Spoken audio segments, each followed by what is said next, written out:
At the will reading, my parents smiled as the lawyer handed Vanessa a check for $10 million. Then they turned to me and said, "Go earn your own." I didn't cry, I didn't flinch. I just stared at the polished table, pretending my pulse wasn't thudding in my ears. Then, something shifted. An older man in a gray suit stood up. "There's one more document," he said, unfolding a worn envelope with my grandfather's handwriting on it. My mother's smile faded. My father's fingers twitched. Vanessa's eyes narrowed. That envelope changed everything. It was the beginning of a storm that would tear through every carefully constructed lie they'd built, and it started in a place I hadn't seen in over a year. My grandfather's ranch on the outskirts of Charleston, where the wind once sounded like safety, and now carried the weight of secrets. I hadn't been back to the ranch since the spring before my grandfather passed. It was strange how something so familiar could feel so foreign. The gravel crunched under my boots as I stepped out of the car, and the wind chimes on the porch, once the soundtrack of summer afternoons and sun tea brewing on the windowsill, now sounded hollow. Echoes of something lost. I hesitated before knocking. The white paint on the door had chipped, same as always. The magnolia trees still leaned a little too far east, but I didn't feel welcome. When the door creaked open, I half expected silence. Instead, I got, "So, you finally decided to show up." My grandmother's voice hadn't changed, still sharp enough to cut glass. Her arms were crossed, her jaw set like stone. I stood frozen, trying to find something, anything in her face. Warmth, relief, confusion. But there was only cold. "Grandma, what's going on?" I asked, stepping closer. "They told me you were too busy, that you didn't want to be bothered, that you had a new life." Her voice wavered, then hardened again. "Your grandfather called for you, Claire. Every day, on his deathbed, he asked for you." I swallowed, my throat suddenly dry. "That's not true. I tried to call, I came by in March. Vanessa was here. She said no one was home." Grandma's eyes narrowed. "We were here. We were always here." There was a long, painful pause. Then, she turned and disappeared into the house without a word. I followed her in, the air thicker inside, like the walls were holding their breath. She came back holding a worn leather notepad. "This is the number he kept calling," she said, handing it to me. I recognized his handwriting instantly, blocky and neat, with just a hint of slant. But the number on the page? Not mine. "Grandma, this isn't my number. Not even close. I've had the same one since college." She stared at the notepad, her brows knitting together. "They told us you changed it, that you didn't want to be tracked down, that you were ashamed of us." "No," I said, backing toward the wall for support. "They lied to you. They cut me off from you, on purpose." Her hands trembled. She sank slowly into the worn floral armchair beside the fireplace, like her knees had given up. "They told me the funeral was at noon," I whispered. "I got to the church and it was empty." She looked up, her face pale. "The funeral was at 9, she said softly. "They told everyone you didn't show, that you didn't care." My breath caught. I would never have missed his funeral. Never. For a moment, the room was quiet, too quiet, and then I felt it, like a crack in the dam, my chest tightening, my vision blurring. I sank down next to her, clutching her hand like a child. "I didn't know," I said. "I didn't know he was even sick until it was too late." Her voice softened, her hand brushing mine. "We know the truth now. That's what matters. We know." We sat there for a long time. The silence wasn't awkward, it was heavy, thick with everything unsaid. The old clock on the mantel ticked louder than I remembered. Outside, the wind picked up and brushed dry leaves across the porch like restless memories. Finally, Grandma stood up. Her hands shook slightly, but there was a fire behind her eyes I hadn't seen in years. "I'm calling them," she said. "Calling who?" She didn't answer at first. She went to the old rotary phone on the kitchen wall, the one Grandpa refused to replace, and began dialing. Each click of the dial felt deliberate, loaded. Like punctuation to a sentence she'd waited too long to write. I watched her fingers, thinned by age but steady with resolve. When the line connected, her voice turned cold and clipped. Betty, I need you, Jacob, and Vanessa here. Now. A muffled protest came through the receiver, but she cut it off. No, it can't wait. Be here in an hour. She hung up without saying goodbye. Then she turned to me. The lawyer's on his way too. I blinked. Grandpa's lawyer? She nodded. Your grandfather, he left some things. Instructions. But he made it clear they're to be read only with everyone present. So that's exactly what we're going to do. I didn't speak. I didn't need to. I just nodded. For the next hour, I sat at the small kitchen table, tracing my finger along the edge of the wood. That table, the same one where Grandpa used to sip his morning coffee while reading scientific journals I mailed him from college. The place where he first asked about my bee communication study. The place where I once told him I wanted to study plant memory, and he didn't laugh. I looked around the kitchen. Same curtains, same hum of the old refrigerator. But the air had changed. Footsteps echoed on the porch. The doorbell rang. Grandma placed a hand on my shoulder. Stay here. I'll call you when it's time. From the kitchen, I could hear them arrive one by one. My mother's overly sweet voice. Oh my goodness, it smells exactly the same in here. My father's calm, measured tone. I thought this was handled already. Vanessa's dismissive sigh. Seriously? This couldn't have waited until after the estate finishes processing? Then silence. And Grandma's voice, colder than I had ever heard it. Please, sit down. Mr. Harold Keene is on his way. He'll be reading Walter's final instructions. I could imagine their faces. Confused, curious, a little annoyed. They didn't know I was here. They didn't know what was about to come. And neither did I.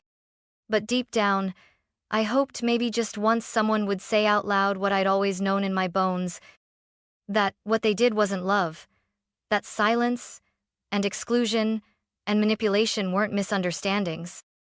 They were choices. The front door creaked again. I heard a new voice, steady, professional, the lawyer. This won't take long, he said. But it must be done properly. That was my cue. Grandma's voice called out, Claire, come in now. I stood. My heart raced. And as I stepped through the kitchen doorway into the living room, 3 heads turned in my direction, eyes wide, expressions unraveling all at once. My mother's smile froze. My father's jaw tightened. Vanessa's face paled. The air snapped like static. They weren't just surprised to see me. They were terrified. All 3 of them just stared. My mother blinked like she'd seen a ghost. My father adjusted his collar, a nervous tic I hadn't seen in years. Vanessa's mouth opened slightly, but no sound came out. She looked like someone had yanked the script from her hands mid-performance. I kept my back straight. If they expected me to cower, they'd be disappointed. Grandma gestured to an empty armchair across from them. I sat down slowly, steadying my breath. Mr. Keene, the lawyer, gave me a quick nod, polite but unreadable, then opened his leather briefcase and pulled out a thick manila envelope. This, he began, is the last will and testament of Walter R. Whitman, recorded and sealed per his request. In addition to the official documents, he has included a handwritten letter to be read aloud. No one spoke. He cleared his throat and began. To my wife, Margaret Whitman, Grandma didn't even blink. I leave our family ranch, the house, and sufficient funds for her comfort and care. She knows how to find the rest. Then he turned the page. To my granddaughter, Claire Whitman. The room tightened. I felt it. I leave the Whitman Research Annex located at 317 Laurel Creek Road, Charleston, including all laboratory equipment, funding accounts, active research patents, and intellectual property currently filed under Whitman Innovation. A gasp, not mine. My mother's eyes darted to Vanessa. I kept my hands folded. Mr. Keene continued. And finally, the remainder of my estate, financial holdings, stocks, and retirement funds shall be divided equally between my two granddaughters, Claire and Vanessa Whitman. There it was. A bomb, quiet and elegant. But the explosion came right after. Vanessa shot to her feet. Her chair scraped the floor with a screech. "What?" she spat. "He gave her the annex? The entire facility?" Her voice cracked, raw. "That's insane! You told me." She pointed at our parents, trembling. "You said it would all be mine, that if I just kept visiting him, if I smiled and played nice, that everything would come to me." My father's lips tightened, but he didn't respond. My mother stared at the floor like it might open up and swallow her whole. I just sat there, still, watching it all unravel. Mr. Keene raised one hand calmly. "There is more." Mr. Whitman also wrote a personal letter to Claire, which he requested be read aloud in this room, in front of the family. Vanessa let out a bitter laugh, but no one joined her. Grandma handed him a folded letter from the drawer next to her. "He wrote this the week before he died," she said. "He made me promise." The lawyer unfolded it slowly, careful not to tear the creased paper. Grandpa's handwriting, broad, confident, filled the page. "To my dearest Claire," Mr. Keene began reading. "If this is being read, then I'm no longer by your side, but my belief in you remains, stronger than ever." The words hit me like a warm wind through an open window. You were always the quiet one, the observer, the thinker, the one who asked why, when others didn't care to. Vanessa slumped back into her chair. Mom's fingers twisted in her lap. Dad looked out the window. "You built your own truth in a family that never learned to honor yours." I felt something shift inside me. Not rage, not revenge. Just recognition. You were never a mistake. You were the legacy I was proudest of. Tears blurred my vision, but I didn't look away. I wanted them all to hear every word. Every single word. Mr. Keene's voice remained steady, even as the weight of the words shifted the air in the room. "I saw how you clutched that little notebook when you were 7, tracking how long it took raindrops to fill a glass. I saw how your face lit up when you discovered patterns, while everyone else only saw distractions." My chest tightened. I remembered that notebook. I still had it. He continued. "I saw the way your joy dimmed when your mother brushed you off. The way your father changed the subject every time you shared something you were proud of." I heard my mother inhale sharply. I didn't look at her. "Vanessa was easier for them," the letter went on. "She sparkled in all the ways they understood. But you, Claire, you glowed in ways they couldn't translate, and instead of learning your language, they shut you out." Vanessa shifted in her seat, arms folded tightly. "I don't blame her entirely. She played the part they handed her. But you wrote your own role, and that, my girl, takes courage." A tear rolled down my cheek. I didn't wipe it away. "I remember the day you won your first science fair and asked me to hide the trophy. You said, maybe if I don't show it, they'll stop looking at me like I'm someone else's child." A low, painful exhale escaped from somewhere across the room. Maybe my father. "You deserved celebration, Claire, not invisibility, and while I can't undo the damage, I can give you something that is entirely yours, a place to build freely, without apology, without their shadows." Mr. Keene paused, folding the letter slowly. The silence that followed wasn't empty. It was loaded with memory, resentment, and something new. Clarity. I cleared my throat. "I remember that science fair," I said softly, breaking the tension. "Mom didn't come. She was at Vanessa's dress rehearsal." Vanessa flinched. "I came home afterward holding that trophy like it was some kind of sin." Dad finally spoke. "Claire, this isn't the time to rehash the past." "No," I said, my voice sharpening. "It's the only time, because all I ever got from either of you was, why can't you just be more like your sister?" I turned to Vanessa.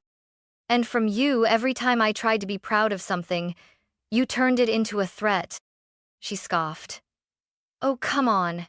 You always made yourself the victim. I worked for what I got." I nodded. "You mean you visited Grandpa when it was convenient?" smiled when you were told to, said the right things because you thought it would pay off. Vanessa's expression hardened. And what, you think you're so pure? You disappeared for years. No, I snapped. I was cut off. You told Grandma I didn't want to see her. You gave Grandpa a fake number and made sure I never got his messages. That's not distance, that's erasure. My mother stood up abruptly. Enough.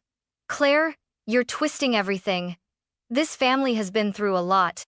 This family, Grandma cut in sharply, has been living a lie, and I let it happen far too long. Mom turned to her, stunned. Mother. Don't, Grandma said. I watched you all turn a blind eye to Claire's pain. I believed you when you said she didn't care. I should have known better. My father shifted uncomfortably in his seat. Look, Claire got her education, her lab camps, her travel. That wasn't free. No, I said. It wasn't, but you didn't pay for any of it. Grandpa did, every single cent. The scholarships he found for me, the flights, the journals, you didn't even know where I went half the time. My voice cracked. You made me feel like a burden. He made me feel seen. Vanessa stood up. This is ridiculous. I was told I'd get everything. I was the one who stayed. I was the good daughter. No, I said calmly. You were the performer, the chosen. I was the hidden one. But Grandpa didn't forget me. And now, you don't get to erase me anymore. Vanessa's face twisted. Why should you get anything? Just because you're a sad little genius with a lab coat? I smiled, just slightly. No. I get something because I earned his love honestly. And that's the one thing you never understood, love isn't a performance. Then, Grandma stood. She walked to the center of the room. Slow but unshaken. I regret that Walter left you anything, she said, looking directly at Vanessa. You may have played the role, but it was never love. It was a transaction, and I'm ashamed I didn't see it sooner. She turned to all of them. Leave. You're not welcome here. My mother gasped. Mon plie. Out, Grandma said again. Now. They didn't move at first. Then Vanessa grabbed her bag and stormed out, heels hitting the wood like gunshots. My parents followed, stunned and muttering about legal challenges. And for the first time in my life, they couldn't take anything with them. The door clicked shut behind them. No slamming, just finality. I stood there for a moment, rooted in place, unsure what to feel.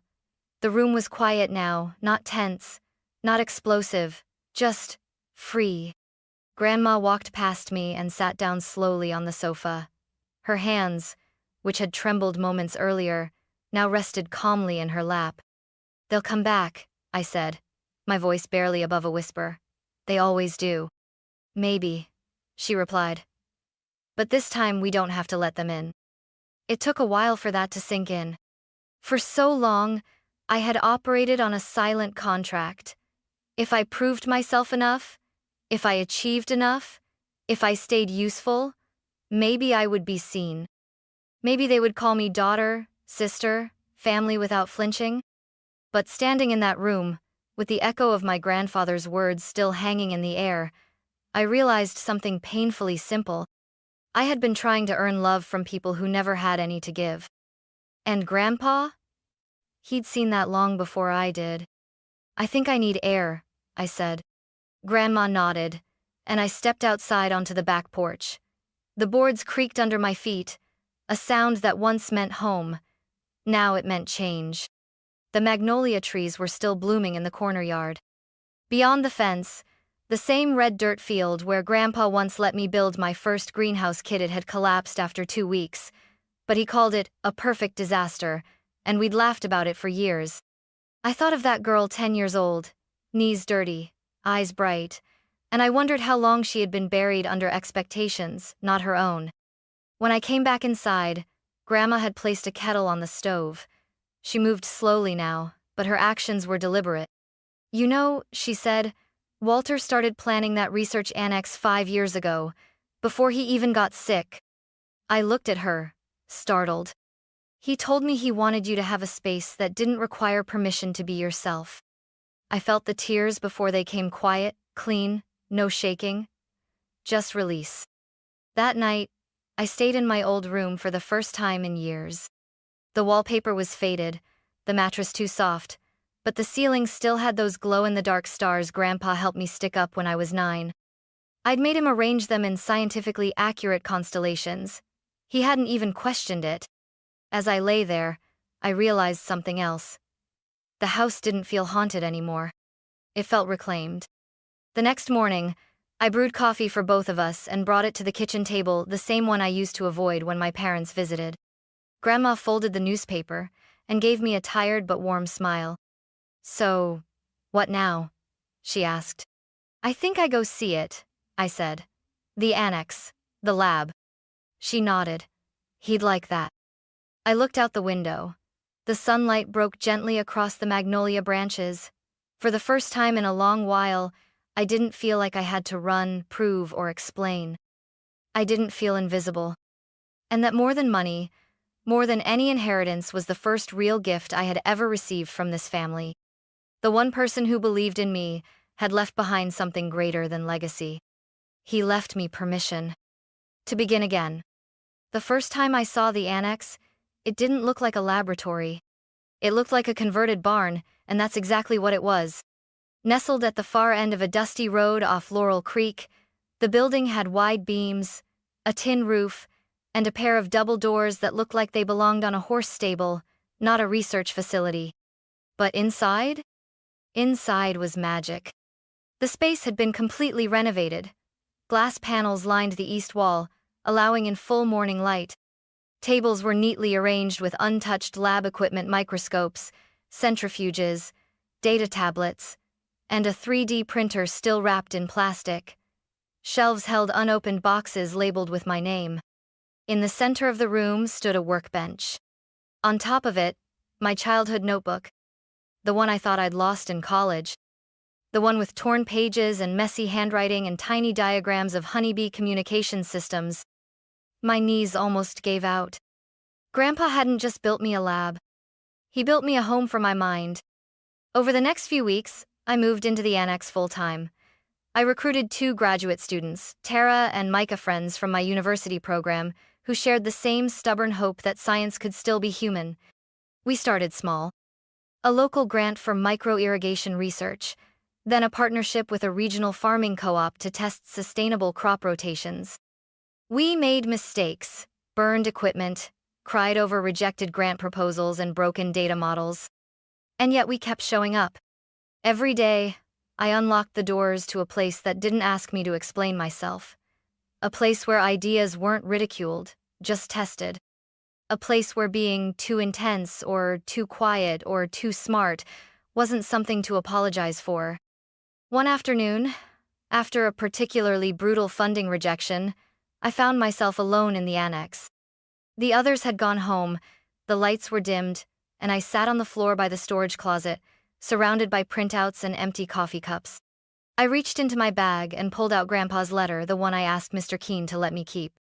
I unfolded it, found the line I'd read 100 times already, and whispered it into the room. "You wrote your own role." It wasn't just encouragement. It was instruction. That night, I wrote a new proposal, not for another irrigation system, but for a youth science program based in rural schools. A program for the kids like I used to be, quiet, curious, overlooked. We called it the Little Scientist Initiative. Our first year, we worked with just 12 students. They came from towns where schools still used outdated textbooks, and no one had ever brought a microscope to class. We gave each child a leather-bound notebook, a replica of mine, with Grandpa's words stamped on the first page. "Write the things they don't understand. One day, the world will." That fall, a shy girl named Amber, barely 13, hair always in her face, showed me pages of bee behavior observations she'd done on her own. Her calculations were clumsy, her grammar was wild. But her mind? Brilliant. When I told her that, she stared at me like I'd handed her a planet. "You actually read it?" she whispered. I smiled. Of course I did. And in that moment, I understood. This wasn't about replacing what I lost. It was about planting something new in better soil. And letting it grow without fear. The email came 3 years after the will reading. It was from a lawyer, not Mr. Keene, but someone representing Vanessa Whitman. The subject line was short. Request for visit. Claire Whitman Innovation Annex. At first, I braced for legal trouble. I assumed it was another attempt to challenge the will, reopen a clause, or stir up some version of the past we'd already buried. But when Vanessa arrived, I barely recognized her. Gone were the designer heels and perfectly coiffed hair. No makeup. A navy coat too big for her shoulders. She walked into the main lobby slowly, like she didn't want to take up space. I stood beside Grandpa's portrait above the reception desk. She paused when she saw it. "He always knew who you were," she said quietly. "Even when I didn't. Especially when I didn't." For a second, I didn't know how to respond. So I nodded. "I'd like to see it," she said. "The lab, the work, what you've done with it." I could have said no. But I didn't. I gave her the tour. She walked beside me through the greenhouse complexes, the crop development rooms, the student display wall with photos from our Little Scientist initiative. She didn't talk much. Just asked simple, honest questions. "How do you fund all this? What's this device for? Do the kids get to publish their results?" When we reached the community garden, a space where local families grow food using our methods, she stopped walking. There were children harvesting lettuce, a mother and son laughing near the compost bins, a father testing soil moisture with one of our field kits. Vanessa turned to me. Her voice broke. "I don't expect you to forgive me." I stayed quiet. "I just wanted to see what he built for you, and what you built with it." She didn't cry, but her hands wouldn't stop moving, tugging her sleeves, tracing invisible circles on the railing. I let her stay as long as she wanted. No lectures, no retaliation, just truth. We don't talk often. But twice a year now, Vanessa volunteers for the youth science camp. She helps students with presentation skills, how to explain complicated data in plain English, how to stand with confidence. The kids love her. Some even call her Coach V.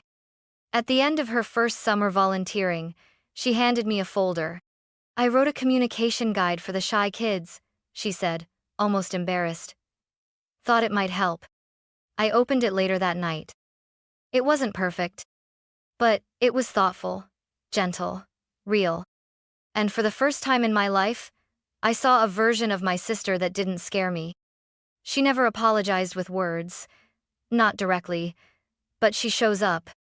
That's more than I ever expected. And maybe, just maybe, it's enough. We're not sisters the way other people mean it. But in this tiny corner of a world Grandpa dreamed up, we've stopped pretending. And somehow, that's the beginning of something true. It's been 6 years since the will reading. 6 years since the front door slammed behind my parents and Vanessa, their footsteps echoing down the porch like the end of a performance no one clapped for. I haven't spoken to my parents since. Sometimes their names appear in emails I don't open, in charity press releases or financial articles from Florida, where they retired early. I don't hate them, but I don't miss them either. What I do think about is the work. The annex has grown into something beyond my imagination. What started as one converted barn is now a full research campus, 4 labs, 3 greenhouses, and over 60 acres of trial fields. We've developed drought-resistant seed varieties that now feed thousands in parts of the South where traditional crops fail. We've partnered with universities from Kenya to Brazil to share findings in regenerative agriculture. And just last month, I stood on a stage in San Francisco, accepting a national grant for climate innovation.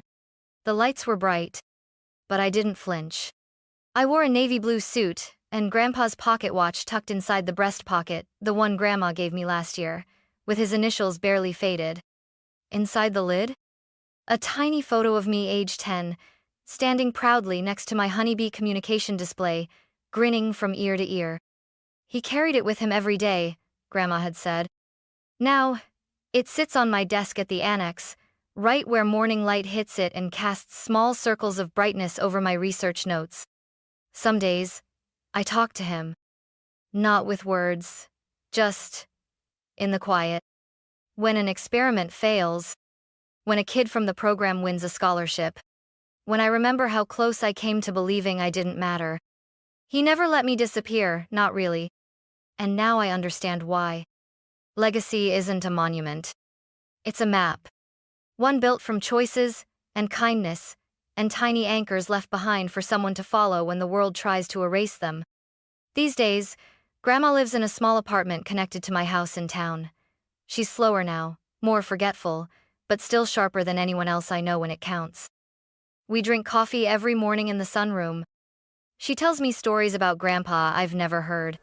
How he once planted a tree just to propose. How he believed soil could remember kindness. How he always knew I would come back. And maybe he was right. Maybe I had to leave to understand what coming back would mean. Some evenings, I walked to the far end of the annex fields, past the solar irrigation test beds and the kids' garden plots, to the old wooden bench Grandpa built by hand. From there, I can see the stars, real ones, not the glow-in-the-dark kind I stuck on my bedroom ceiling. But they still make me think of that girl I once was. The one who kept asking why, even when no one cared to answer. The one who refused to be quiet. The one he believed in. And on nights like that, when the wind moves just right through the trees, I swear I can hear his voice in the leaves. Write the things they don't understand. One day, the world will. And now, finally it does.